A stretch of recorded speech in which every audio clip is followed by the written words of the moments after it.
WTO putuskan Jokowi menang di WTO dalam gugatan diskriminasi sawit. Eropa kepanasan. Dan sekarang kita menang. Jadi untuk sawit, Indonesia sudah menang melawan Uni Eropa dalam banding. Selama saya masih jadi menteri, sejengkal pun saya tidak mundur untuk menghadapi intimidasi-intimidasi dari asing untuk merongrong kedaulatan bangsa kita dalam konteks sumber daya alam. Pemerintah di bawah pimpinan Pak Presiden Jokowi sedikit pun tidak getar menghadapi itu. Semakin kamu lawan, kami juga lawan untuk kedaulatan bangsa ini. Sawit kita di-ban oleh Eropa, bahkan menaikkan pajak impornya lebih tinggi ketimbang negara-negara lain. Indonesia membawa mereka ke WTO. Kita kalah, kemudian Indonesia banding ke WTO. Dan sekarang kita menang. Jadi untuk sawit, Indonesia sudah menang melawan Uni Eropa dalam banding. Halo sahabat Bagi Media, kabar gembira. Tadi malam WTO resmi putuskan kemenangan Indonesia dalam sidang gugatan diskriminasi sawit oleh Uni Eropa.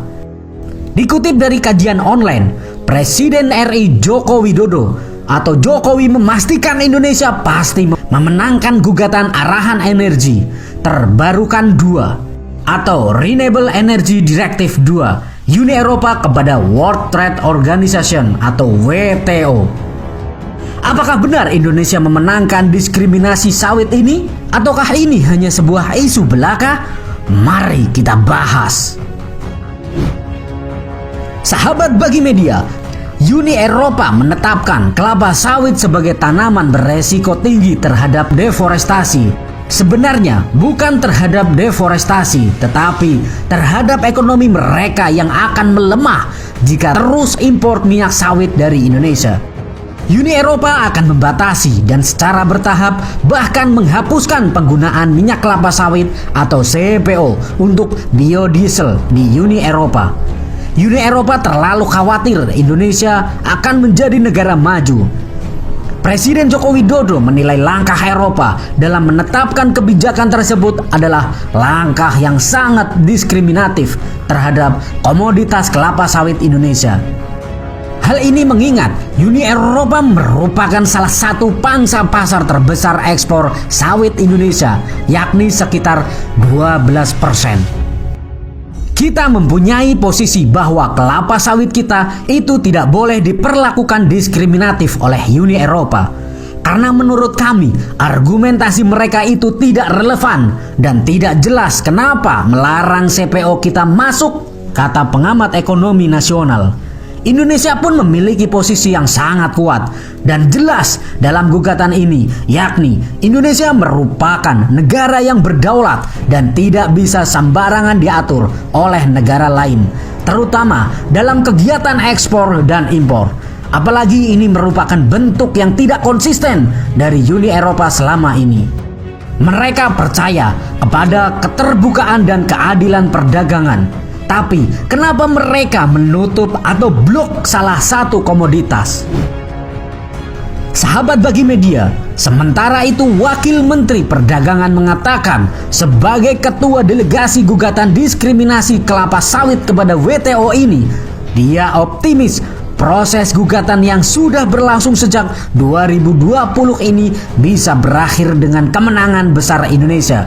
Ini sedang proses akhir dari tahun 2022 lalu.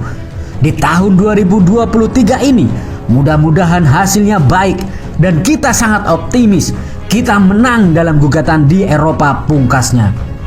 Sebelumnya Indonesia juga telah mempersiapkan berbagai dokumen gugatan.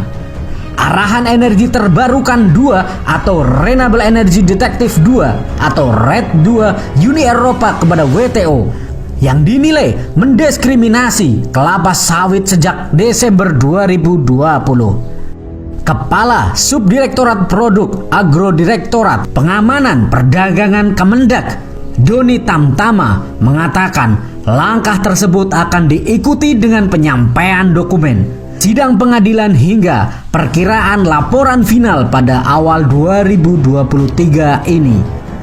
Dia menuturkan jika tren ekspor sawit ke Eropa sangat menurun secara tiba-tiba pada Januari hingga Desember 2020 lalu.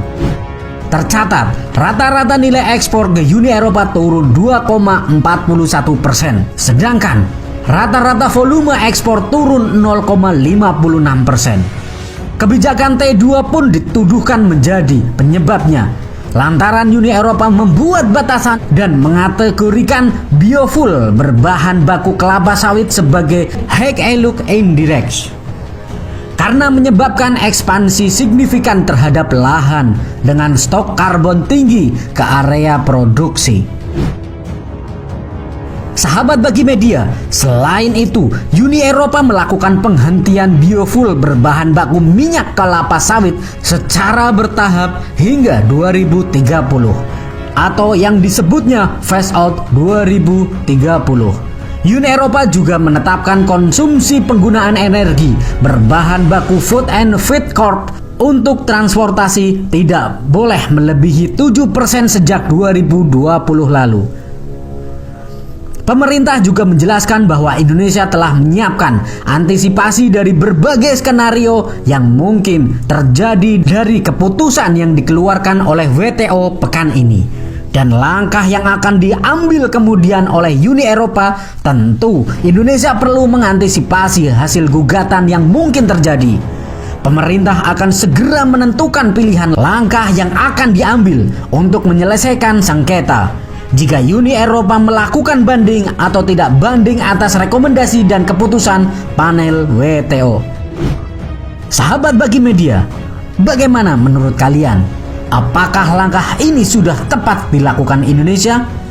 Jangan santuy terus, mari kita barbar. Merdekalah kita seutuhnya. Merdeka!